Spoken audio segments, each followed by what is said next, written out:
Yo yo yo, c'est Ibélion. Vous êtes dans l'épisode 90 d'Ose écrire. Et aujourd'hui, on se retrouve pour parler d'actualité brûlante. Un film à pied d'œuvre et la sortie de la BD de Magla. Ces deux sujets se sont collapsés dans ma tête et ont fait naître plein de beaux sujets à évoquer et surtout une joyeuse excuse pour parler d'écriture, des intentions qu'on a avec l'écriture, de l'importance que ça revêt pour nous et de l'importance de l'alignement et de la congruence dans tout ça. Je vous laisse à l'écoute et à bientôt. Moi, c'est Sam, Ibélion de mon nom de plume. Je suis écrivain, coach et j'accompagne celles et ceux qui veulent renouer avec leur rêve d'écriture. T'écoutes un podcast dont l'intention est simple, te donner inspiration, outils, motivation, discipline, bref, tout ce qui peut te permettre d'oser écrire. En gros, c'est un peu dans le titre quoi, ose écrire.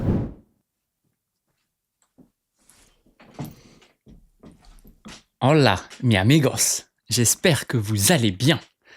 Bienvenue dans ce nouvel épisode d'Ose écrire. Je suis tout à fait excité de l'épisode d'aujourd'hui parce que j'ai bu beaucoup trop de café.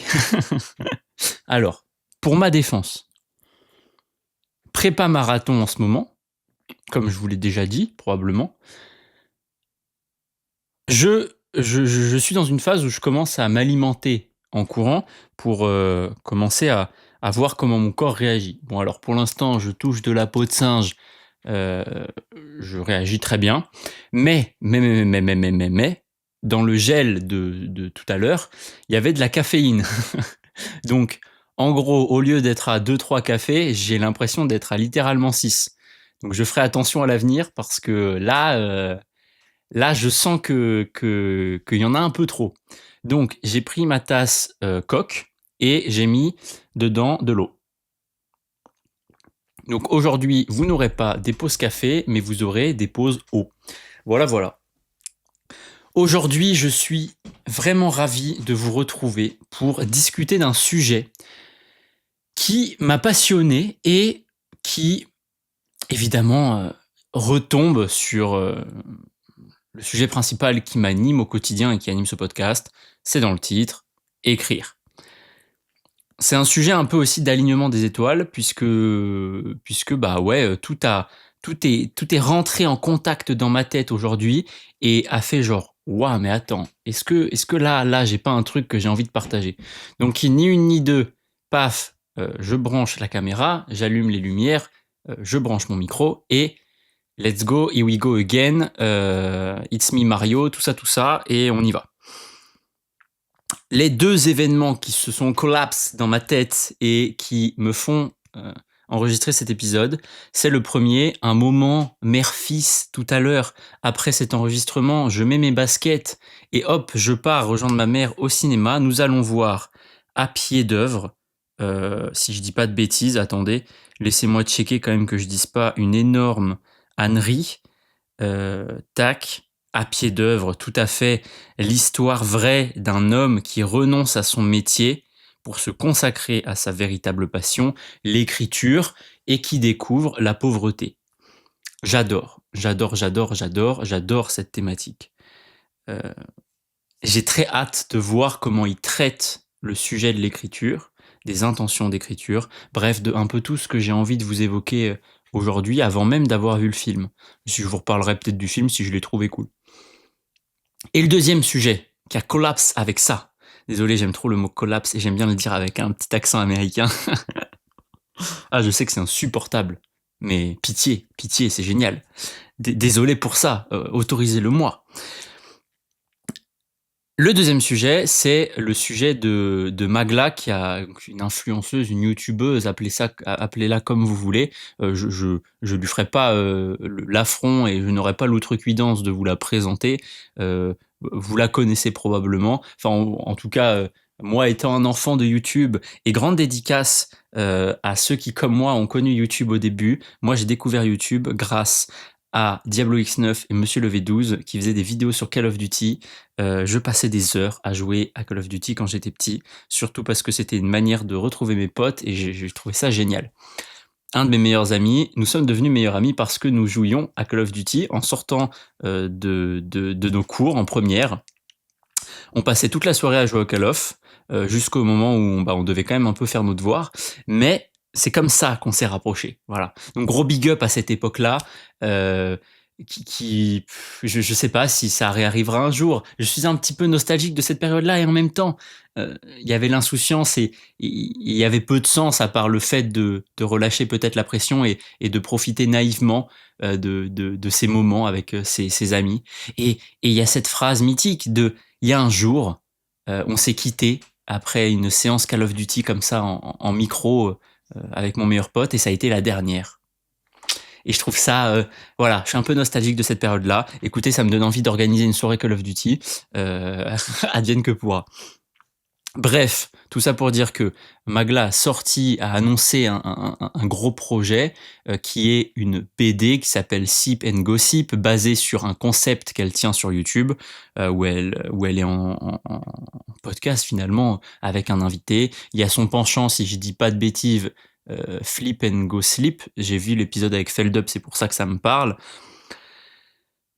Et vaste débat qui naît de cette annonce, puisqu'on voit qu'elle a été aidée au scénario, aidée aux illustrations. Donc le débat s'enflamme. Les gens, d'ailleurs, l'attaquent complètement à tort. Bon, bref, on va pas parler de ça. C'est complètement stupide d'attaquer les gens comme ça. Cela étant dit, évidemment, je trouve ça extrêmement intéressant de voir à la fois le même jour, presque dans ma tête, ce truc de je vais aller voir un film sur les écrivains et la pauvreté, et à côté de ça, une influenceuse qui sort un livre dont elle n'a pas produit la majeure partie, et de facto, si ce livre existe, c'est que tous les parties prenantes s'y retrouvent et donc gagnent de l'argent. Alors tout de suite, disclaimer, on n'est pas ici pour parler de savoir si c'est bien ou mal. Ça, c'est un débat de valeur, c'est extrêmement personnel, chacun trouve midi à sa porte et on n'est pas ici pour tirer à boulet rouge, ça se dit ça? Enfin bref, on n'est pas ici pour taper sur les doigts d'un tel ou d'un tel. Voilà cette introduction. Moi, ce qui m'intéresse derrière, c'est de parler, justement, de l'intention derrière des projets comme ça. Voilà pour la petite introduction. On va tirer ce fil-là, on va voir ce que ça nous apprend sur ce qu'est écrire, sur l'acte d'écrire, sur ce que ça peut représenter dans un cas comme dans l'autre. Et let's go, explorons ça ensemble. Alors, il y a un point que j'annonce tout de suite. Alors là, pour le coup, dans cet épisode, j'ai pris quelques notes. Pourquoi ? Parce que j'ai commencé à enregistrer sans prendre quelques notes, et j'avoue que je suis parti un petit peu dans tous les sens. Ça m'a évoqué plein de sujets, c'était un peu trop tentaculaire, donc je me suis dit, écoute mon Sam, ni une ni deux, t'arrêtes les 20 minutes d'enregistrement, tu prends le temps de juste écrire ABC, et comme ça, il y aura un tronc, il y aura un squelette, ça sera beaucoup plus intéressant. Donc, il y a un tronc, vous allez me voir regarder mon téléphone de temps en temps, et ce que je voulais partager à la fin, pour qu'on soit quand même très clair sur ce que j'en pense quand même de tout ça, c'est que quelles que soient les intentions, à la fin, Magla partage un livre, elle met en contact des gens qui l'apprécient et qui se retrouvent sûrement dans les histoires qu'elle partage. Elle met dans leurs mains un livre, elle les met en contact avec l'objet livre, et pour moi ça restera précieux et important quoi qu'il arrive. Et ouais, voilà, ça c'est vraiment un point d'attention que j'ai envie de partager, c'est plus il y a de livres qui sont écrits, mieux c'est.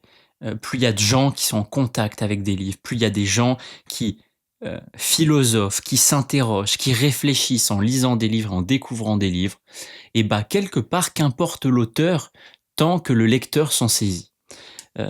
Et ça, c'est puissant. Et c'est aussi une des forces de l'écriture, c'est ce pouvoir démiurgique qu'il a une fois que le lecteur se saisit de l'objet.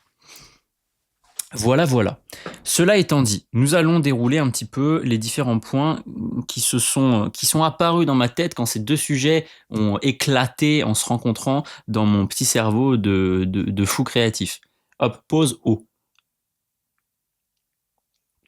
Vous pourrez admirer le dessin super subtil de cette magnifique tasse avec un coq, ma foi, de toute beauté. Donc, le premier sujet et la première question que ça soulève. Alors, on a vu plein de gens débattre sur les réseaux, en tout cas, j'ai vu plein de gens débattre sur les réseaux en disant ce qu'elle fait c'est bien, ce qu'elle fait c'est mal. Euh, Qu'importe, comme je disais, c'est un débat de valeur. La vraie question, c'est quelle est l'intention derrière?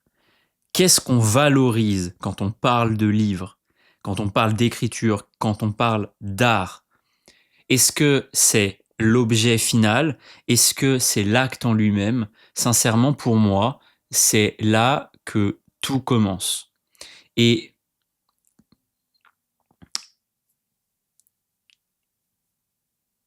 il y a c'est vraiment un débat très intéressant à démêler. Et à mon sens, le niveau de réponse qui est intéressant, c'est l'intention qu'on met derrière. Au-delà, au-delà de l'acte d'écrire, au-delà de l'objet final, l'intention première qu'on a avec la création de cet objet livre définit finalement si ce qu'on fait à la fin est une réussite ou pas, euh, et important ou pas, bien ou mal, bref, ça, comme je le dis, on s'en fiche un petit peu. Je vais essayer de simplifier, mais pour moi, il y a deux postures en écriture. Et ça, je le tire d'un échange que j'ai eu la chance d'avoir avec Wajdi Mouhahad, qui est un auteur et dramaturge français, qui a notamment dirigé le théâtre de la Colline à Paris. J'ai eu la chance un jour de pouvoir échanger avec lui. Et il m'a partagé sa vision, en tout cas des deux types d'écriture et d'art au sens large, parce qu'à l'époque, il avait cité un exemple de cinéma que je vais vous reciter ici. Et les deux morceaux étaient, l'un, c'est, quelque part, si je devais grossir le trait, le commercial. C'est les films Marvel. Quand tu vas voir un film Marvel, tu sais ce que tu vas trouver. C'est un blockbuster, c'est l'équivalent d'aller dans une fête foraine et d'aller au Grand 8. Tu sais à quoi t'attendre, tu sais que ça va monter, que ça va descendre, tu sais quelle émotion tu vas ressentir, tu sais par quoi tu vas passer, tu sais à quel trope tu seras confronté, et tu n'es pas surpris, mais c'est pas négatif de le dire comme ça. Et ça, je veux bien que vous l'entendiez. Il n'y a pas de jugement de valeur entre l'une des approches ou l'autre approche. Et donc, tu sais à quoi t'attendre. Et bah, c'est pareil. Il y a certains livres, tu sais. Voilà. C'est des livres, tu sais, qui vont se vendre, tu sais, qui vont plaire, tu sais, qui vont jouer de manière presque parfaite avec les codes actuels, avec la vibe actuelle, avec ce qui fonctionne, avec les modes, etc., etc., etc. Et l'objet livre incarne cette intention de plaire au plus grand nombre et de vendre. Et c'est pas négatif de dire ça. Attention, je le répète, ça peut être une intention de dire mon intention, c'est de faire un livre qui se vend. Évidemment, la démarche de Magla avec Sip and Gossip, c'est de toucher sa communauté et de vendre cette BD. Ça veut pas dire que c'est bien ou que c'est pas bien. Ça veut dire que c'est l'intention derrière, c'est ça. Quand on a cette intention en tête, attendez, non, je vais dérouler comme ça. Quand on a cette intention en tête, et ben la démarche de Magla, elle est finalement très bonne. Elle est très congruente, elle est très alignée. Mon objectif est de toucher ma communauté et de lui faire plaisir, de lui partager une BD qui la renvoie à un concept que je partage déjà, qui je sais leur plaît, et je vais m'entourer de toutes les personnes qui vont me permettre, moi, Magla, je parle comme si j'étais elle, me permettre de proposer une BD qui va plaire à ma communauté. Bah, moi, je trouve que c'est génial comme intention, et à ce moment-là, s'entourer d'un scénariste, s'entourer d'illustrateur, et bah ça fait sens et ça donne naissance à une BD que la communauté de Magla sera très contente d'avoir. Finalement, c'est du win-win partout. Voilà, tout le monde est content. L'intention initiale est respectée, l'alignement entre l'objet, l'acte et la conclusion souhaitée est droite. Enfin, l'alignement est là, quoi. Et donc, ça fait sens. Ça fait sens. Il y a ce deuxième pan de l'écriture qui est l'écriture. Comment je pourrais l'appeler? L'écriture des tripes. Celle où l'auteur va, en se surprenant soi-même de ce qu'il va écrire, y laisser ses tripes, son inconscient, ses expériences, ses traumatismes, ses amours, ses énergies, etc., etc. Il va vivre ce processus d'écriture, cette transformation va transparaître dans le livre et le livre final, l'objet final, portera ce chemin. Et ça, moi, c'est l'écriture qui me touche le plus, évidemment, parce que c'est ce que je fais moi-même, parce que c'est ce à quoi j'accompagne les auteurs, et parce que, bah, tout simplement, moi, cette unicité, cette authenticité que porte une personne qui a le courage de traverser toutes ses peurs pour les mettre dans un livre et le livrer au regard extérieur, moi, ça me touche vraiment très très fort. L'intention ici, elle est quand même très différente de la première. L'intention ici, elle n'est pas de vendre. L'intention, elle est d'explorer sa propre unicité, sa propre personne, et d'en faire une histoire. Et c'est pas du tout la même chose. Et là, je fais hop, pardon, désolé, Voltaire aboie. Désolé, petite pause pour Toutou qui se met à aboyer en plein épisode, et c'était bien casse-oreille, donc j'ai préféré cut ce morceau. Ça arrive assez peu dans les épisodes de podcast que je fasse du montage au milieu. Généralement, je coupe juste le début, la fin, hop, et c'est bon, je touche à rien. Bref, je reviens au sujet qui nous intéresse, à savoir ces deux types d'écriture, ces deux intentions derrière, et là, je fais le parallèle avec ce que je partage, notamment avec Ose Écrire et notamment aux primo-auteurs. Quand on est dans une démarche de ce second type d'écriture, et donc on a envie de le faire pour nous, de le faire pour l'exploration de notre personne, et bah, c'est très important d'aller interroger ce pourquoi je le fais. Je vais partager une liste de questions juste après, mais je finis de tirer ce fil. C'est très important d'identifier le pourquoi je le fais, parce que ça permet de garder l'alignement dont je parlais avant.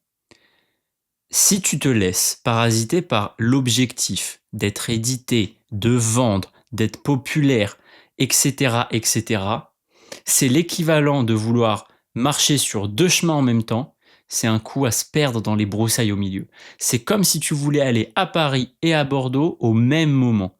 Évidemment, c'est pas possible.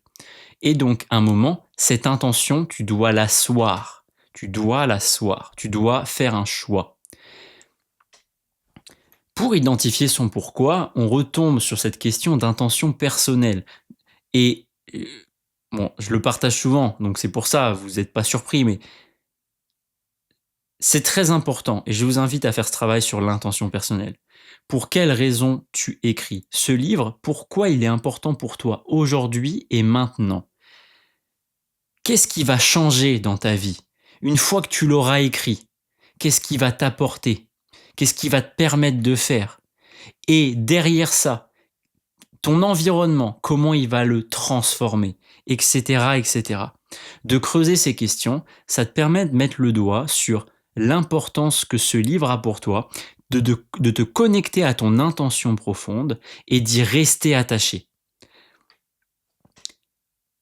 Très souvent, sincèrement, la plus grande majorité des cas, quand on démarre et quand on a ce rêve d'écrire un livre, on le fait, c'est toujours un objectif personnel. On le porte en nous et on a envie de voir cette histoire qu'on est les seuls à avoir en tête, on a envie de la voir sur papier.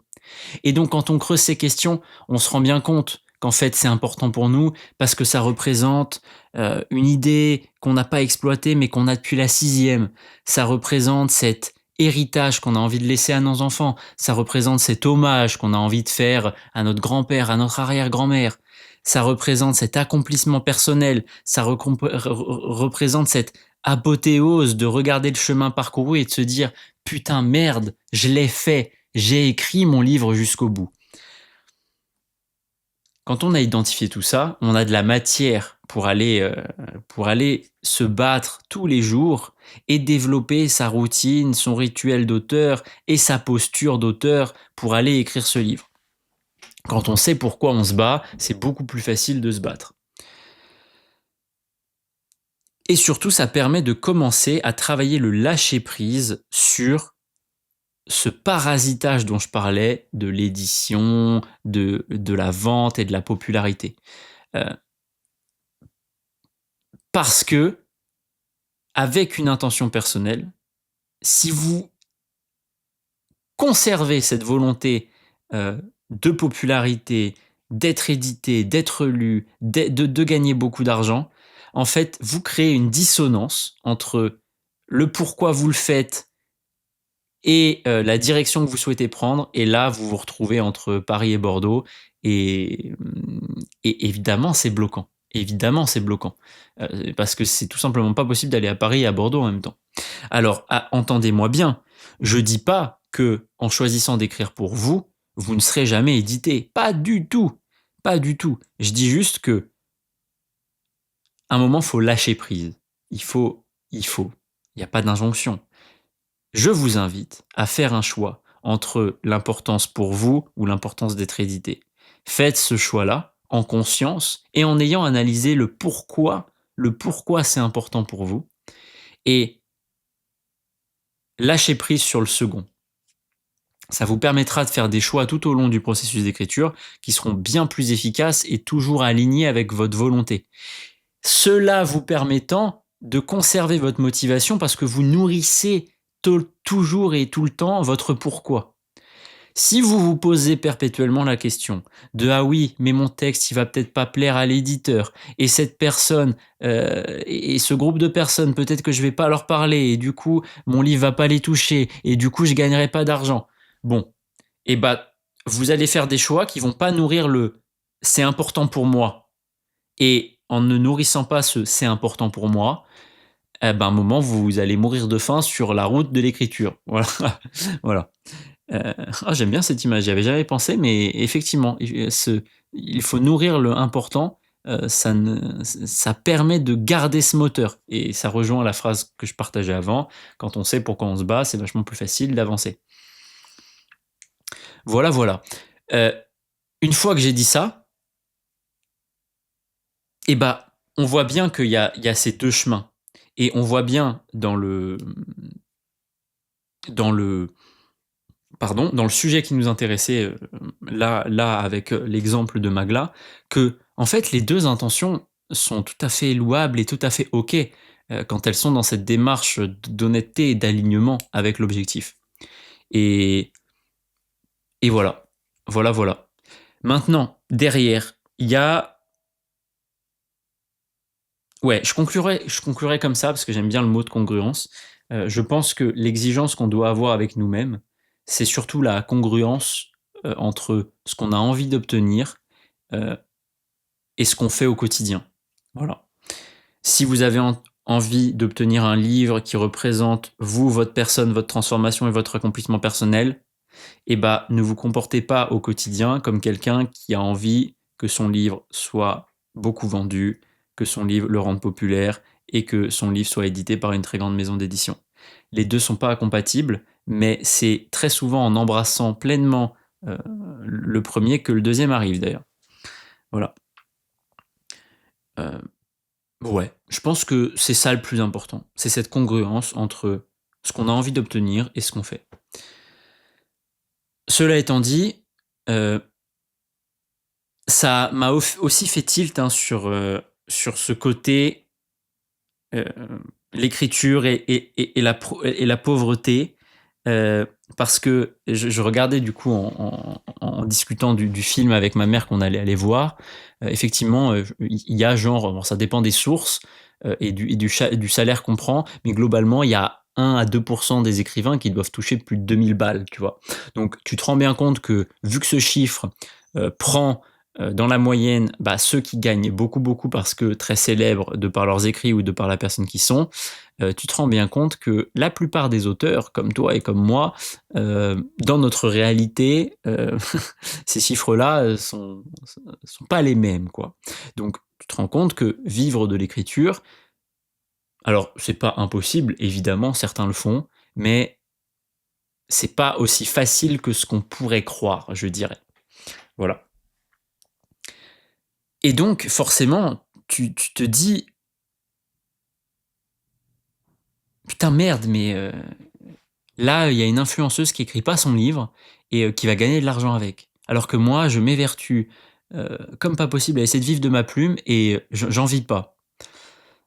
Ouais, j'entends. Ça peut piquer un petit peu. Ça peut piquer un petit peu.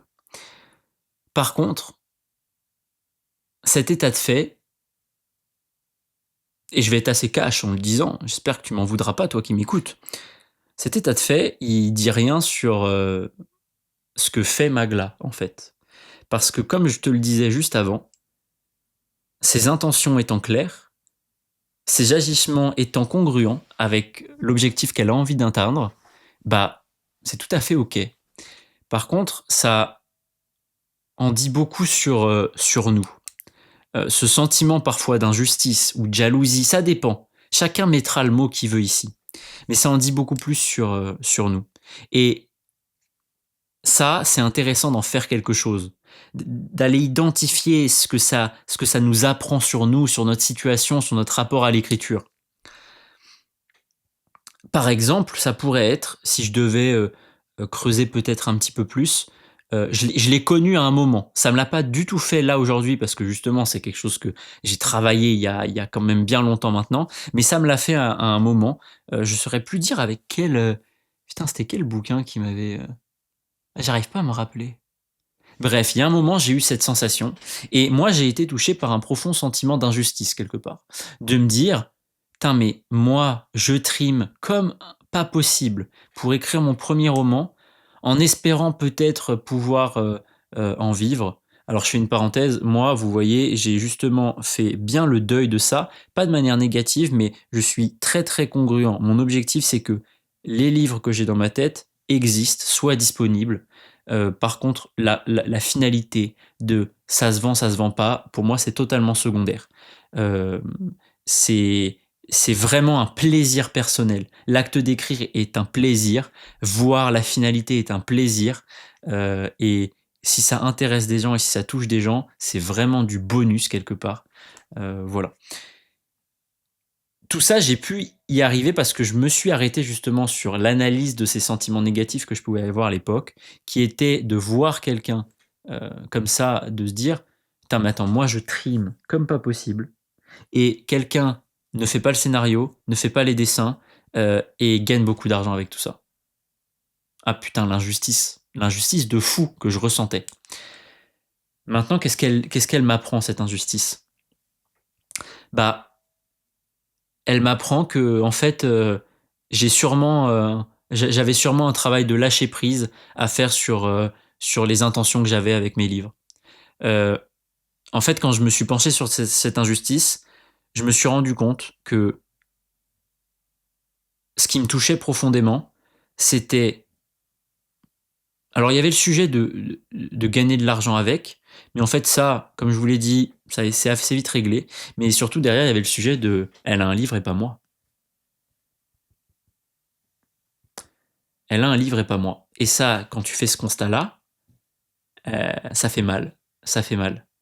Et donc, vous voyez, ça me touche encore quand j'y repense. Et donc, quand tu as fait ce constat-là, et ben la conclusion, c'est de dire: «OK, en fait, je me rends compte que ça me touche, cette situation, parce que moi-même, j'ai pas écrit le livre, qui compte vraiment pour moi. Ok, constat fait. Qu'est-ce que je peux faire aujourd'hui pour aller chercher cette version de moi que je suis pas encore?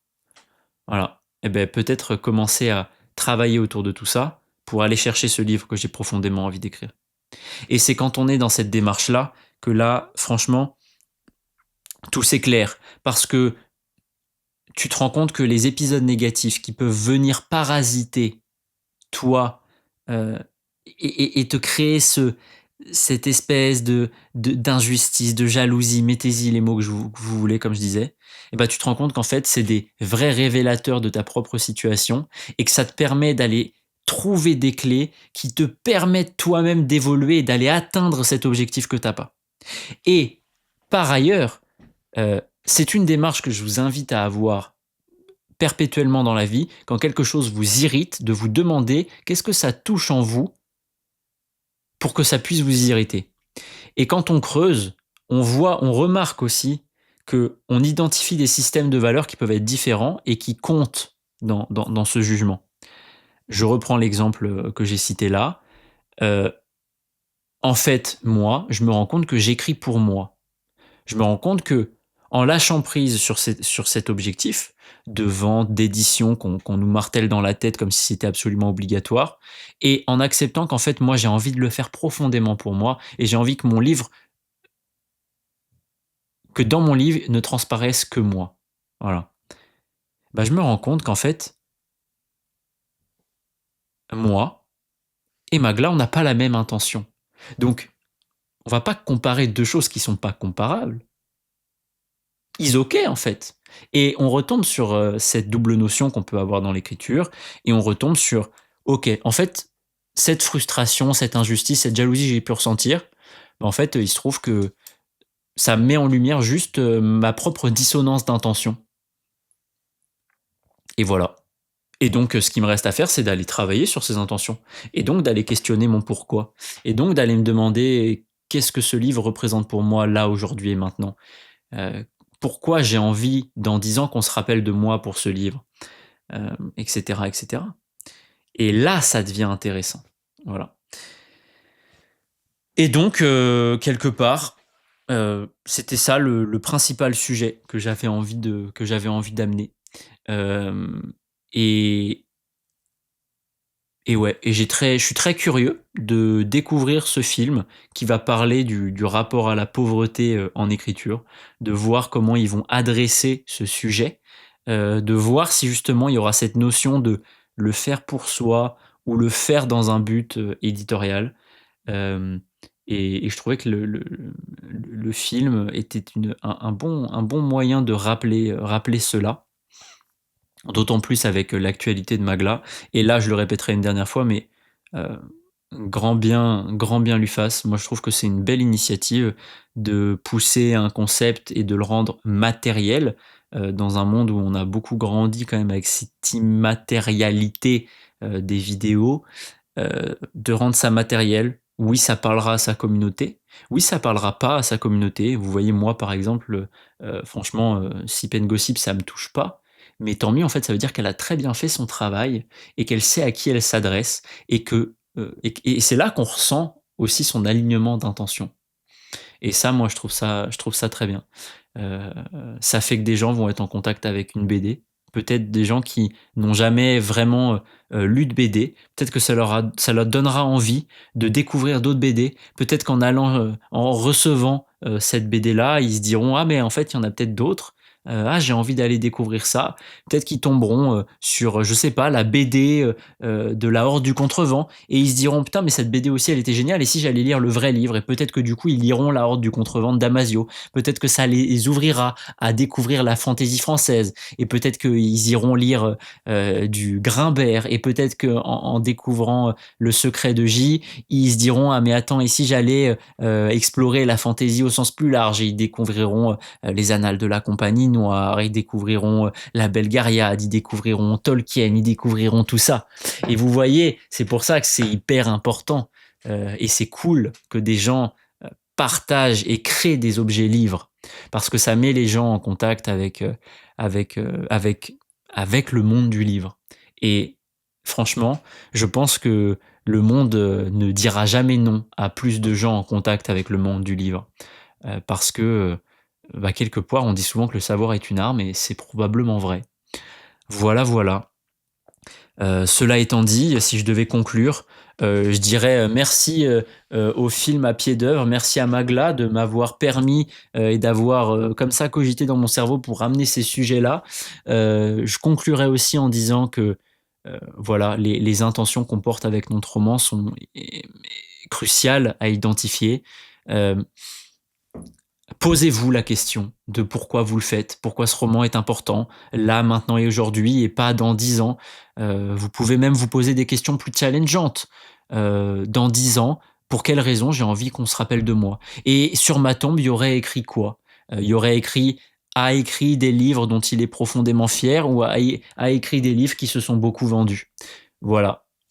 Quelle est la chose que vous préfériez? Vous pouvez aussi vous poser la question entre quelle est la meilleure des situations? Un livre dont vous n'êtes pas spécialement fier mais qui est énormément vendu, ou un livre dont vous êtes profondément fier mais que presque personne ne lit.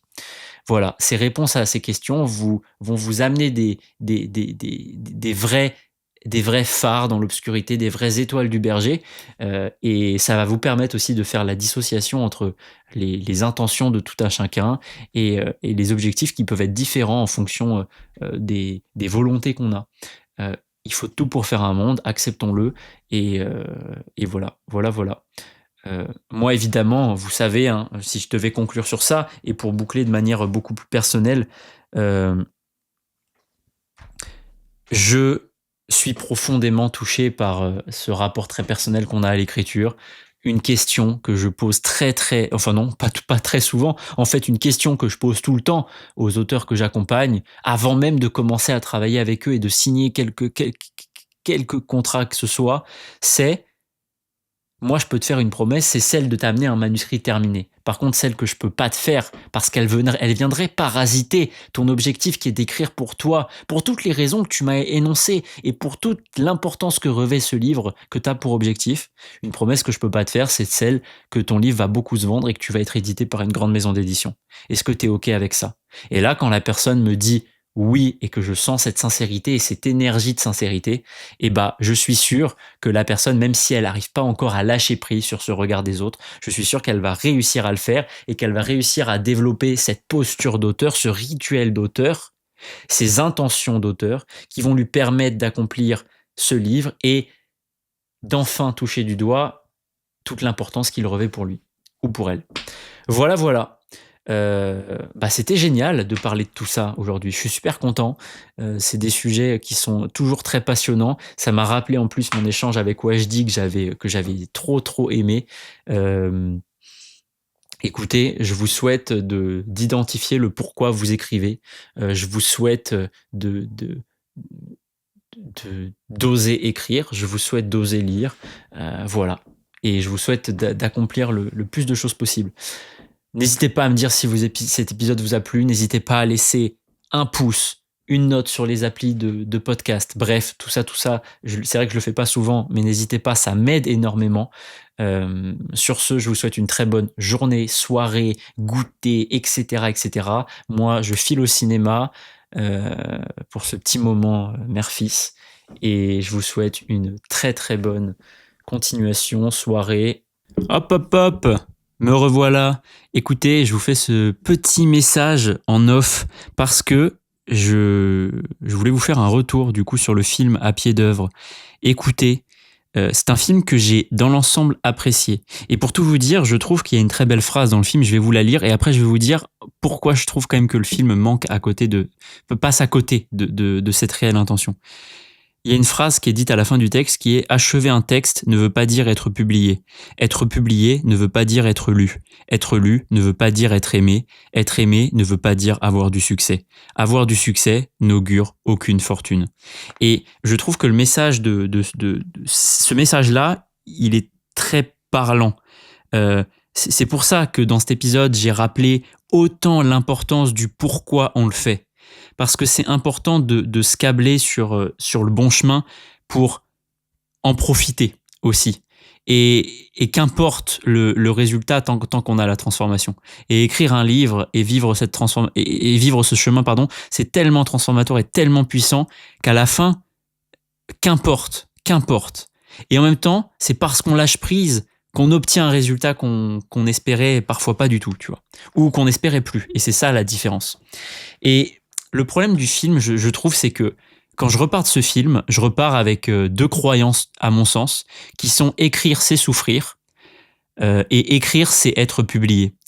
Parce que le personnage principal du film se retrouve justement dans confronté c'est un auteur déjà quelque part établi parce qu'il a déjà publié dans une grande maison d'édition. Il m'a semblé voir Gallimard passer sur les couvertures à la fin, mais je suis pas tout à fait sûr. Mais bref, publié déjà dans une très grande maison d'édition, une éditrice qui lui dit écoute, là, j'attends de toi que ton prochain texte soit ton best-seller. Alors bon, je vous raconte pas le genre de pression que peuvent mettre ce genre de phrases. Ça, pour le coup, je trouve que c'est pas du tout un cliché. Il suffit de dire ça à quelqu'un pour que tout d'un coup, tout se coince dans sa tête. Et malgré qu'on lui dise ça, il décide de continuer à écrire et il décide de se mettre, de pas abandonner ce rêve. Et il y a cette résilience qui est quand même très belle dans le film. Et donc, vraiment, il va au bout des choses. Il se met à faire des petits boulots pour pouvoir survivre et continuer à écrire. Et dans cette souffrance et dans ces petits boulots, il vit ce qui sera son réel livre apprécié par l'éditrice, vendu, et à la fin, on le quitte. L'éditrice lui dit « Ok, je vais t'éditer », voilà, on le voit signer des bouquins, etc. Et ce que je trouve, c'est que le film aurait pu faire le choix d'asseoir réellement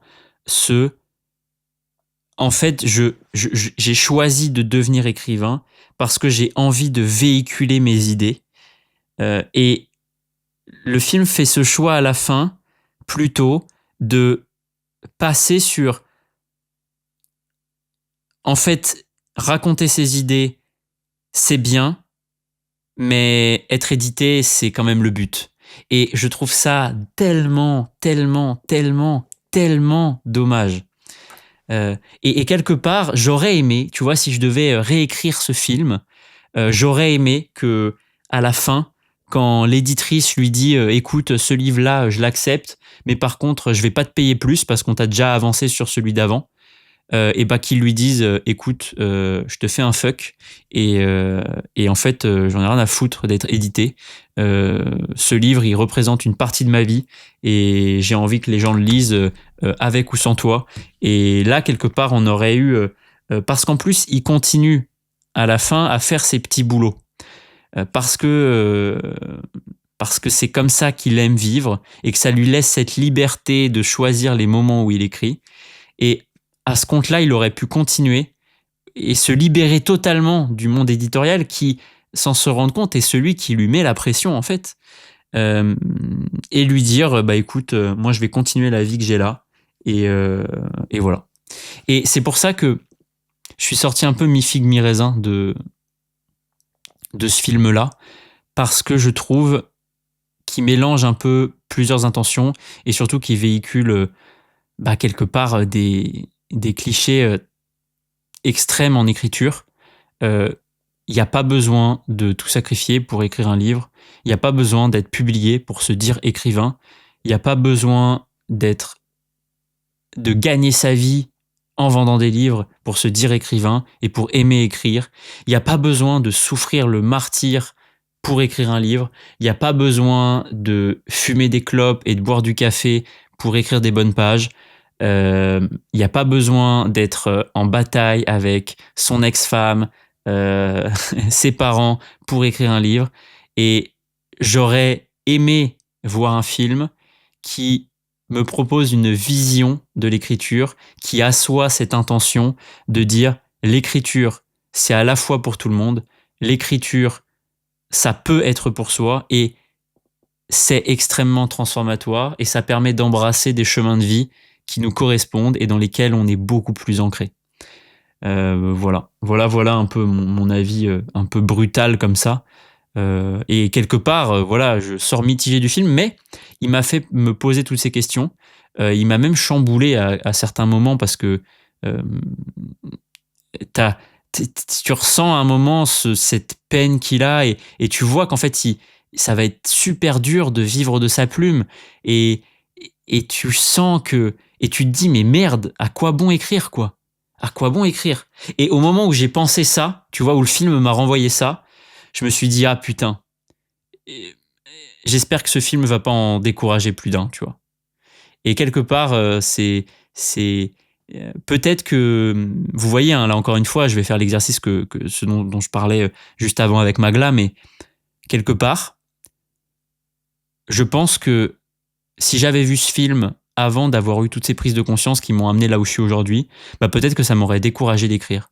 Et ça me terrifie. Et c'est pour ça que je crois que j'en veux un petit peu au film.